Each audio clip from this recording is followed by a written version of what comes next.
Nous recevons aujourd'hui Majid Oukacha, qui fait l'honneur de venir nous présenter son dernier livre, Ex-musulman, le guide de survie. Majid est youtubeur et écrivain. Il est d'une des figures les plus connues parmi les ex-musulmans. Bonjour.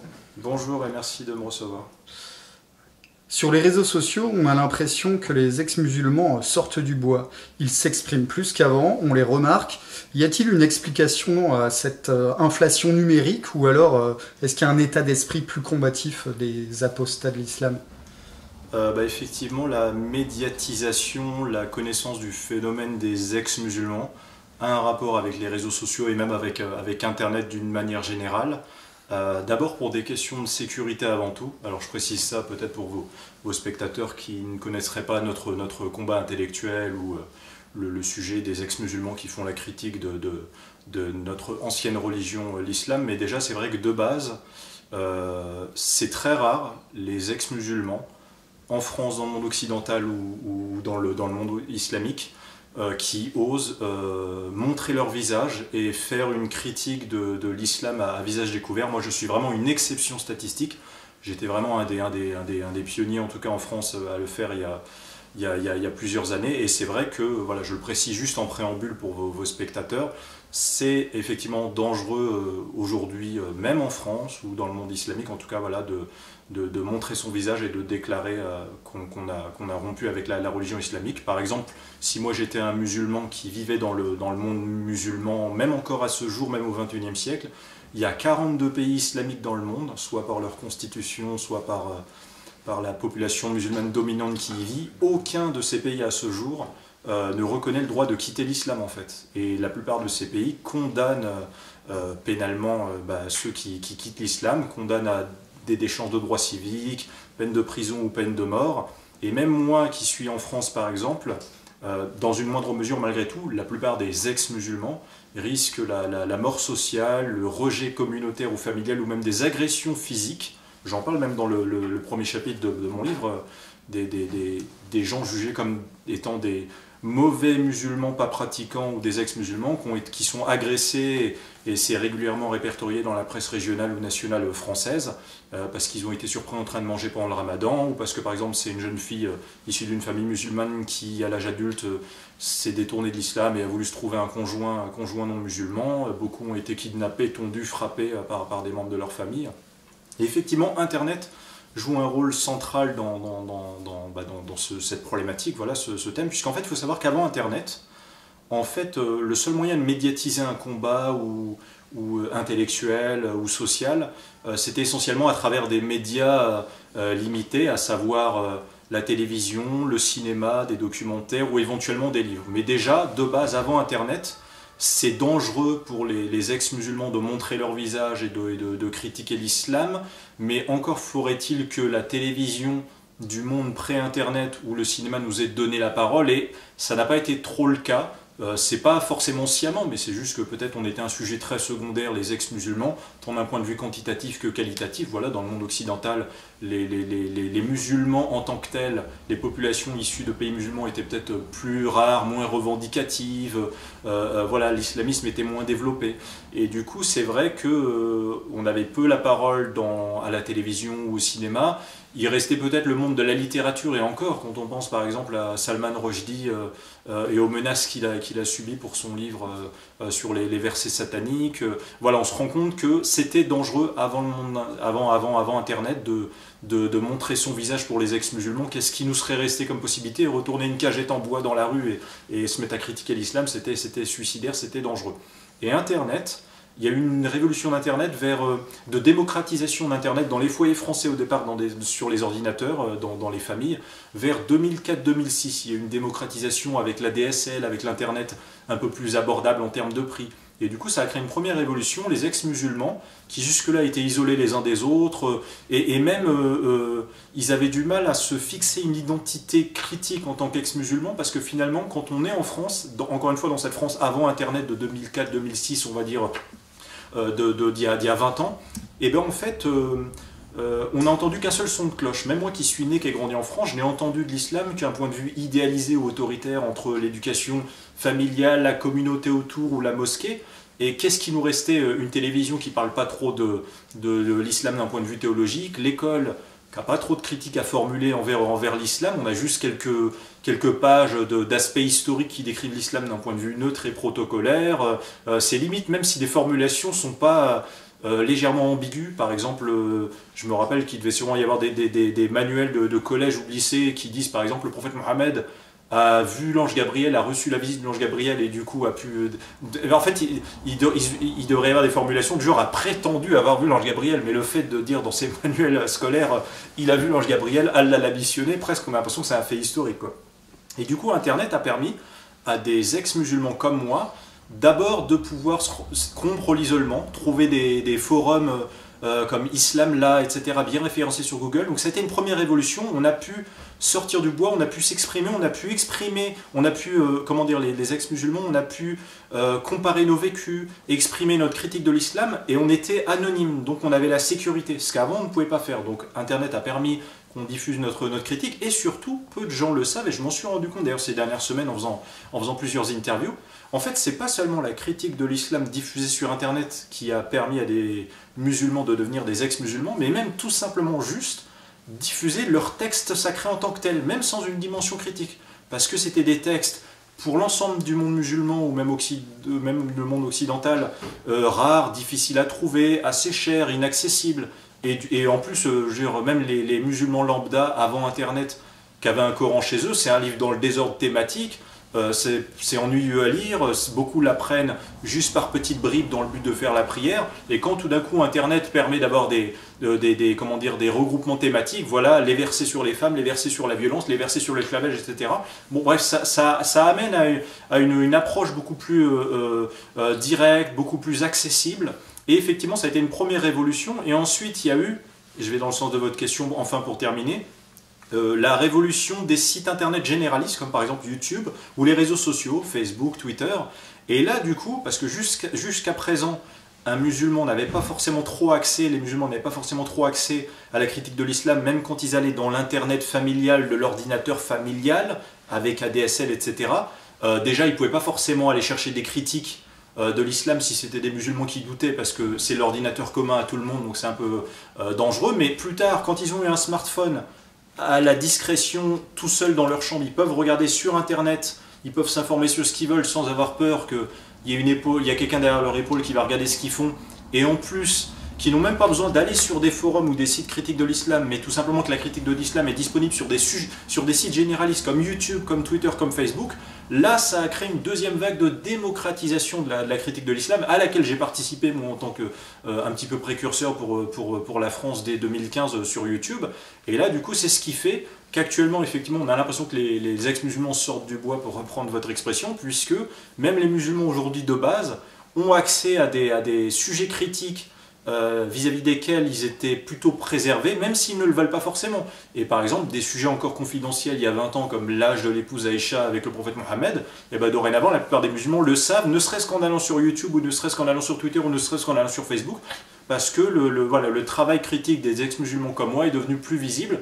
En parallèle, la communauté des ex-musulmans n'a fait qu'augmenter, communauté intellectuelle si je puis dire, parce que je suis français évidemment, je crois en la communauté nationale de façon indivisible, et il y a une vague effectivement d'apostasie qui a lieu dans le monde musulman, aussi un petit peu je pense, mais on ne peut pas trop déterminer le nom puisqu'il reste encore assez discret en France, et voilà, c'est comme ça que effectivement Internet a participé à, pour reprendre votre expression, faire sortir du bois les ex-musulmans, et voilà.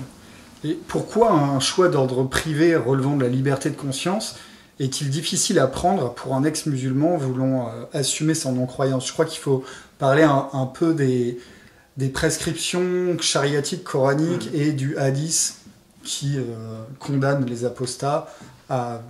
Surtout le hadith, vous allez nous expliquer d'où ça vient. Alors effectivement, déjà de base, cette chasse aux sorcières anti-ex-musulmans, qu'elle ait lieu dans les pays islamiques et qu'elle soit juridique, politique, ou que ce soit une chasse aux sorcières au moins sociale, si je puis dire, au minimum, de rejet, de mort sociale, qui peut aller même jusqu'à des agressions en France ou dans le monde occidental, elle a pour point en commun les deux personnages centraux de l'islam, à savoir Allah, le Dieu en lequel croient les musulmans, et le prophète Mohammed. Et l'un comme l'autre, effectivement, c'est eux les personnages centraux de l'islam qui sont à même de définir ce que l'islam est ou n'est pas. C'est pas les musulmans, même si majoritairement ils en décideraient autrement. Et bien effectivement, force est de constater que ces deux personnages centraux ont clairement émis des jugements de valeur et même des lois qui condamnent, qui criminalisent les ex-musulmans. Par exemple, le prophète Mohammed, dans ses hadiths, qui sont des textes rapportant ses comportements et paroles, il a dit qu'il fallait tuer ceux qui quittent l'islam, hadith sahih de Bukhari, numéro 6878, numéro 6922. Et Allah dans le Coran va dans ce sens puisqu'il condamne non seulement les ex-musulmans, mais même les non-musulmans en général. Et Allah, par exemple, a dit dans le Coran que les musulmans devaient cesser toute alliance avec leur propre famille, même si c'est leur propre père ou frère, s'ils préfèrent l'incroyance à la foi islamique, sourate 9, verset 23. Allah a dit également dans le Coran que les non-musulmans sont les ennemis des croyants, sourate 8, versets 59 et 60. Allah a dit également que les croyants devaient combattre les non-musulmans, entre autres parce qu'ils ne croient pas en l'islam et n'appliquent pas la religion islamique, sourate 9, verset 29. Donc c'est même pas de la légitime défense, c'est vraiment de la persécution envers la liberté de conscience. Et enfin, les non-musulmans, c'est le dogme le plus cité dans le Coran, seront privés de paradis et iront en enfer pour l'éternité, sourate 3, verset 116, pour ne prendre que cet exemple. Et effectivement, le problème de ce libre choix que nous, on a des ex-musulmans qui devraient relever de notre libre choix et qui devraient être acceptés, c'est que cette base théologique fait qu'en fait, c'est compliqué de devoir s'expliquer avec leurs proches, leur communauté musulmane, pour plein de raisons. D'abord pour des raisons théologiques très simples. Déjà, effectivement, comme je l'ai démontré, l'ex-musulman est criminalisé dans l'islam. Qu'est-ce que ça veut dire? Ça veut dire déjà que de base, quand l'ex-musulman est découvert par sa communauté, où il veut l'avouer, il veut en parler avec ses proches, avec sa famille, etc., ils sont obligés, les musulmans de base qui connaissent la mécréanophobie islamique, ils sont obligés du fait que cette religion est une religion de flicage communautaire avec la tyrannie de la réputation, même s'ils avaient envie, certains musulmans, de vouloir nous soutenir et ils le peuvent en privé, publiquement ils ne le peuvent pas, puisqu'on s'adonne, si je puis dire, au crime le plus grave dans l'islam. On se met à croire en autre chose qu'Allah, éventuellement on croit en une autre divinité, et du coup ce n'est pas toléré. Donc déjà c'est un premier élément qui fait qu'on a un rapport compliqué, nous les ex-musulmans, avec nos communautés islamiques d'origine. Deuxièmement, il y a la peur de l'enfer qui est vraiment, je crois, un des dogmes les plus connus dans l'islam. Je crois, après le fait que le Coran est censé être la parole d'Allah et que Mohammed est le dernier de ses prophètes, je crois le troisième dogme islamique le plus connu des musulmans de l'État islamique, de Daesh, aux musulmans wahhabos-sunnites d'Égypte ou d'Arabie Saoudite qui appliquent l'islam à la lettre, aux musulmans les plus light de France qui vont à la chicha ou jouent à la PlayStation 5 fois par jour en direction de la Mecque. Je pense que à peu près tous ont ce dogme de base qu'ils connaissent, à savoir que l'enfer attend les ex-musulmans qui sont considérés du coup comme des traîtres. Voilà, pour avoir abandonné l'islam, les traîtres à Allah, à Mohammed, à la communauté islamique. Et en fait, ça fait qu'on a du mal à s'expliquer auprès de nos proches, parce qu'en fait, ils ont une espèce d'hermétisme mental en général, sans faire d'essentialisme, parce qu'en fait, ils ont tellement peur de l'enfer qu'ils ont du mal à nous écouter de façon rationnelle, parce que si jamais ils devaient admettre qu'une de nos critiques envers l'islam était juste, et bien en fait, ça fait que ils auraient peur d'adhérer à nos constats, de les partager, de les trouver justes, et potentiellement la suite logique ce serait de quitter l'enfer et de quitter l'islam, et du coup lapsus potentiellement réaliste, effectivement c'est aussi un enfer un petit peu théologique, cette religion, mais en tout cas voilà, ils auraient peur potentiellement d'aller en enfer. Un autre problème, c'est le dogme comme quoi le Coran serait parfait, parce que de la première à la dernière phrase, c'est la parole d'Allah, une parole parfaite, valable en tout temps et en tout lieu jusqu'au jour du jugement dernier. Et c'est ce que je dis interview après interview, c'est qu'en fait ce dogme de la perfection du Coran met les musulmans dans une tension théologique permanente. Ils ne peuvent pas admettre la moindre erreur ou le moindre problème avec leur texte sacré qu'est le Coran, parce que par définition c'est un Dieu parfait qui a pondu ce livre. Et c'est ce qui fait qu'en fait nous les ex-musulmans, on a beau essayer de s'expliquer auprès de nos proches, nos communautés qui nous ont connus musulmans, et qui savent maintenant qu'on ne l'est plus, et bien en fait ils ont du mal à nous entendre. Ils partent du principe que c'était un livre parfait, forcément le problème vient de nous et ne vient pas de ce livre parfait, donc c'est très compliqué. Et en plus, les musulmans, ils ont dans leur texte plein de superstitions, un puissant fond à superstitions qui font passer les ex-musulmans pour des fous, envoûtés par le diable, qui leur aurait dit de quitter l'islam, qui leur aurait enfoncé le doute dans le cœur. Donc on passe pas pour des interlocuteurs crédibles quand on veut expliquer à nos proches qu'on a quitté l'islam, et c'est très compliqué en fait, on passe pour des gens envoûtés par le diable, qui répètent ce que le diable a dit. Et puis il y a aussi un aspect très intéressant, c'est que la critique de l'islam, en fait, quand vous êtes un ex-musulman, vous voulez expliquer à votre entourage pourquoi vous avez quitté l'islam, qu'il l'ait découvert par inadvertance ou que vous ayez décidé de leur avouer, en fait c'est impossible d'expliquer à ses proches pourquoi on a quitté l'islam sans critiquer l'islam. C'est impossible philosophiquement, puisque par définition, vous sortez d'un islam qui ne vous plaît plus. Forcément, vous avez des constats critiques à émettre vis-à-vis de cette religion. C'est logique, si vous quittez cette religion, c'est que quelque chose vous déplaît dedans. Or, je vous ai dépeint une religion qui criminalise une simple pensée différente, le fait de ne pas croire en cette religion, et dans cette religion, la critique d'Allah ou du prophète Mohammed est considérée comme un crime. Donc forcément, si vous quittez l'islam, que vous devez l'expliquer à vos proches, vous êtes obligé de faire une critique plus ou moins directe d'Allah ou du prophète Mohammed, déjà vous vous êtes donné un comportement criminel, donc c'est compliqué. Et en plus, critiquer la religion islamique, ça veut dire que vous critiquez ce que les musulmans aiment le plus au monde, puisque le prophète Mohammed a d'ailleurs dit dans un hadith, les musulmans ils n'auront pas la foi tant qu'ils n'aimeront pas le prophète Mohammed plus que leur père, leurs enfants et toute l'humanité. Le melon théologique qu'il avait. Donc rien que ça fait que vous dites à vos proches, déjà vous leur dites que vous avez envie de vous jeter dans l'enfer, dans le feu de l'enfer, quand vous leur annoncez que vous avez quitté l'islam, mais en plus vous leur dites, je déteste ce qui est le plus important pour toi dans ta vie, donc c'est également compliqué. Et enfin il y a un dernier aspect, qui fait que c'est compliqué de devoir assumer qu'on a quitté l'islam auprès de nos proches, c'est que finalement, au-delà des cas d'agression qui peuvent exister ou des menaces, en fait, la mort sociale que j'expliquais, c'est difficile à mesurer par les instruments de la statistique française ou même par la justice française. Parce que par exemple, si jamais vous annoncez ou c'est découvert que vous avez quitté l'islam, votre communauté peut essayer peut vous mettre la pression pour revenir à l'islam, peut vous considérer comme un traître et vous le dire verbalement, mais des menaces, mais vous subissez cette mort sociale ou cette pression sociale, c'est difficile à dénoncer. Idem si votre communauté vous rejette parce que vous avez quitté l'islam, et en France ça arrive très souvent, le rejet familial communautaire, comment vous voulez prouver à la justice que c'est de la discrimination religieuse, alors que du point de vue de la justice, c'est juste des adultes autour de vous, libres de vous ignorer et de ne pas vous aimer, de vous défier du regard, de vous regarder de travers, c'est pas illégal. Donc voilà, donc tout ça fait que c'est très compliqué effectivement, cet aspect théologique, psychologique, et ça participe effectivement de la mort sociale des ex-musulmans, encore en France, même en 2025, parce que je le redis à nouveau devant votre caméra, moi je suis vraiment une exception statistique qui a la témérité de témoigner à visage découvert et de faire la critique de l'islam, mais la plupart des ex-musulmans, on ne sait pas d'abord combien ils sont, même encore à ce jour, c'est très compliqué, soit ils font semblant d'être musulmans parmi leur communauté musulmane, même en France, soit quand ils en ont les moyens financiers ou les opportunités de vie, ils fuient, ils vont se déménager dans une autre région, ils vont déménager loin de leur quartier islamique, ou même dans un pays étranger parfois, ils vont refaire leur vie, donc c'est compliqué.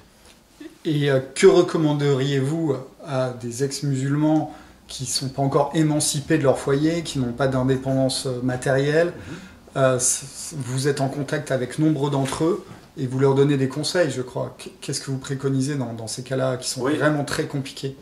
Dans mon livre Ex-musulman, le guide de survie, j'essaie vraiment de raconter à n'importe qui, pas forcément des musulmans, aux chrétiens, juifs, athées, bouddhistes, ce que ça fait d'être un ex-musulman, même dans le monde occidental, par rapport à sa communauté musulmane d'origine.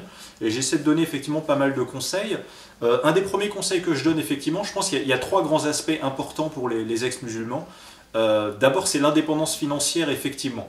Je suis désolé souvent de le dire à des ex-musulmans qui m'écrivent, et ils m'écrivent très souvent, adolescents. Souvent, ils sont obligés de prendre leur mal en patience, parce qu'en fait, si vous n'êtes pas indépendant financièrement, en fait, il y a quelque chose que je dis au début du chapitre 3 de mon livre. Souvent, les ex-musulmans, quand ils quittent l'islam, ils se demandent « Comment puis-je annoncer à ma famille que j'ai quitté l'islam? Comment puis-je commencer la conversation avec eux ?» Mais en fait, c'est pas ça la question qu'ils doivent se poser. Ils doivent se poser la question « Comment puis-je finir la conversation avec eux? Ai-je le pouvoir de finir la conversation avec eux ?» Si vous êtes indépendant financièrement de quelqu'un, vous avez le pouvoir de terminer la conversation avec lui. vous lui avez annoncé que vous avez quitté l'islam, ça ne lui a pas plu, vous avez le pouvoir de rentrer chez vous, dans votre chez vous, qui est votre safe space sécurisé. Par contre, si vous êtes un adolescent qui vit chez des parents musulmans, vous n'avez pas le pouvoir de finir la conversation. C'est eux qui déterminent quand la conversation sera finie.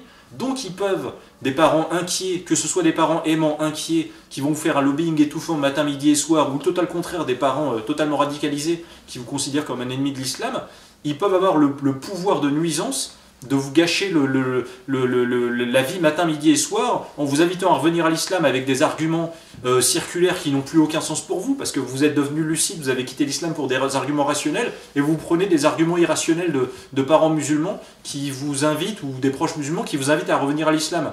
Et donc effectivement, quand vous êtes indépendant financièrement, vous pouvez annoncer... Parce que du coup, si vous êtes un adolescent et que vous devez annoncer à vos parents, si vous êtes une épouse dépendante de votre mari musulman, vous avez des enfants, c'est lui qui gagne l'argent du foyer. Si vous êtes un musulman dans un pays islamique, que vous voulez annoncer à votre patron musulman salafiste que vous avez quitté l'islam, c'est compliqué. Donc effectivement, l'indépendance financière, c'est un critère essentiel. Deuxièmement, c'est la question essentielle un conseil que je donne aussi aux ex-musulmans, à qui allez-vous l'annoncer? C'est évident que c'est plus difficile de l'annoncer à un entourage de musulmans salafistes ou de dangereux radicalisés qui veulent tout appliquer à la lettre et qui considèrent qu'il faut décapsuler la tête de l'ex-musulman.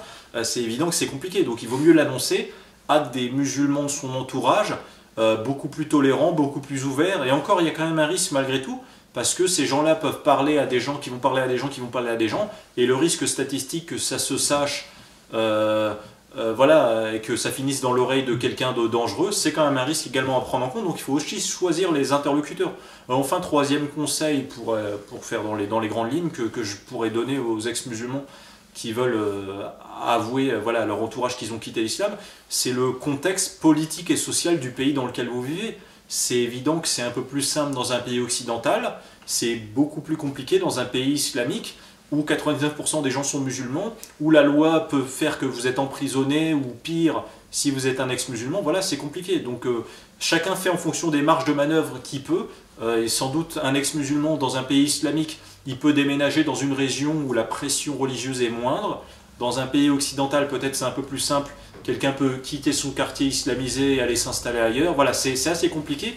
Et après, malheureusement, pour terminer, je finirai sur cette question, du coup, les ex-musulmans, ils ont deux alternatives, puisque s'ils ne peuvent pas l'avouer à leurs proches, soit ils fuient, soit ils sont obligés de faire semblant d'être musulmans parmi les musulmans, ce que beaucoup d'ex-musulmans encore sont obligés de faire aujourd'hui. Et ces deux choix sont compliqués, parce que fuir, c'est pas la solution. Si tout le monde fuit, les problèmes ne s'arrangeront jamais. À un moment donné, vous fuyez vos proches, vous fuyez vos amis d'enfance, vous fuyez votre famille parce qu'ils ne comprendront jamais, vous estimez qu'ils ne comprendront jamais, c'est compliqué.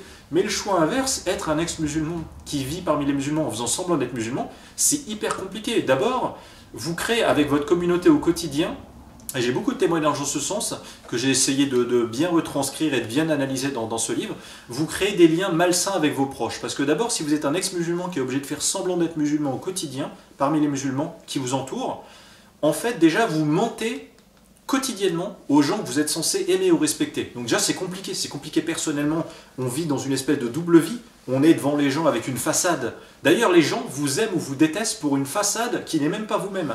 Et vous devez attendre d'être tout seul pour être le vrai vous-même. Donc déjà c'est compliqué. Deuxième lien malsain avec vos proches, en fait vous avez peur de vos proches, vous avez peur qu'ils vous démasquent, peur qui vous dénonce. Donc vous vivez dans la peur permanente qui vous démasque et du coup c'est compliqué d'avoir un lien, de vous dire ma femme, mon mari, mes enfants, mes parents, mes beaux-parents, mes amis, mes collègues de travail, j'espère qu'ils vont pas soudainement voir que je suis devenu un ex-musulman. C'est compliqué de se dire qu'on est entouré des gens qu'on est censé aimer et en fait on a peur d'eux.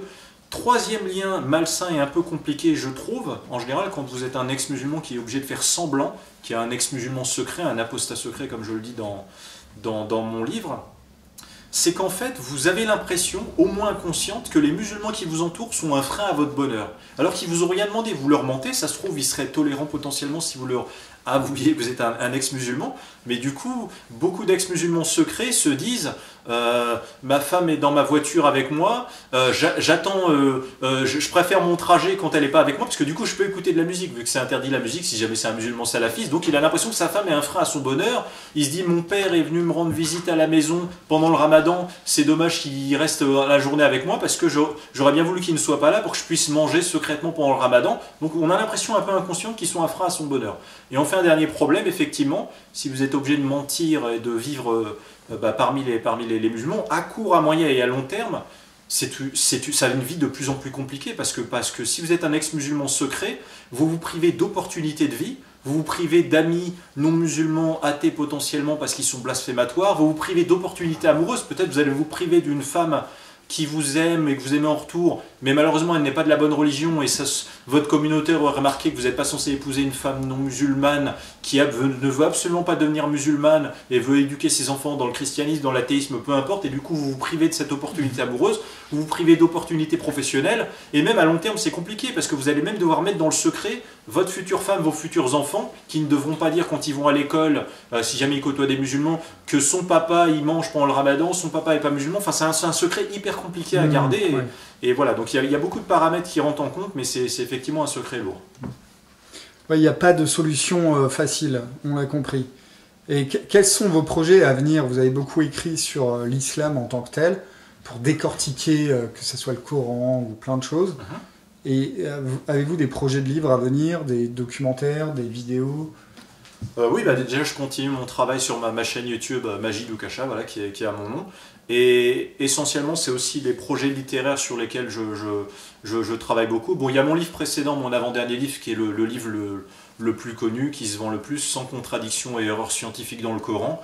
Un livre dans lequel je décortique les principales contradictions et erreurs scientifiques dans le Coran qui ne devraient pas exister normalement, puisque la légende veut que le Coran, de la première à la dernière phrase, est un auteur divin parfait qui ni ne ment ni ne se trompe. Donc effectivement, c'est mon point de vue d'apostat, d'ex-musulman qui s'exprime dans ce livre.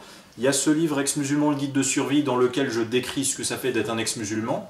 Et on va dire comme une espèce de trilogie, si je puis dire, là je prépare un nouveau livre dans lequel je décris mes souvenirs d'enfance et d'adolescence dans l'islam. Parce qu'en fait, c'est un sujet qui intéresse beaucoup en général les abonnés à ma chaîne YouTube. Ils aiment bien quand je parle de mes souvenirs, de quel musulman je fus quand j'étais un musulman qui posait trop de questions à la mosquée ou entouré d'adultes dans mon enfance et dans mon adolescence. Et donc je remplis une espèce de carnet de souvenirs, de plein de réflexions que je me faisais et que j'ai accumulé dans mon enfance jusqu'à me mettre à douter et à quitter l'islam. Et sinon, il y a mes vidéos d'une manière générale, vidéos où j'analyse et je décortique le Coran, et d'autres vidéos où j'amène le sujet de la critique de l'islam parfois sur le terrain du divertissement, voilà, et je fais aussi des vidéos thématiques diverses et variées dans le but de promouvoir la critique de l'islam d'un point de vue informatif ou d'un point de vue divertissement. Voilà. Très bien, on suivra votre actualité dans les mois à venir. C'est très intéressant, merci pour cet entretien.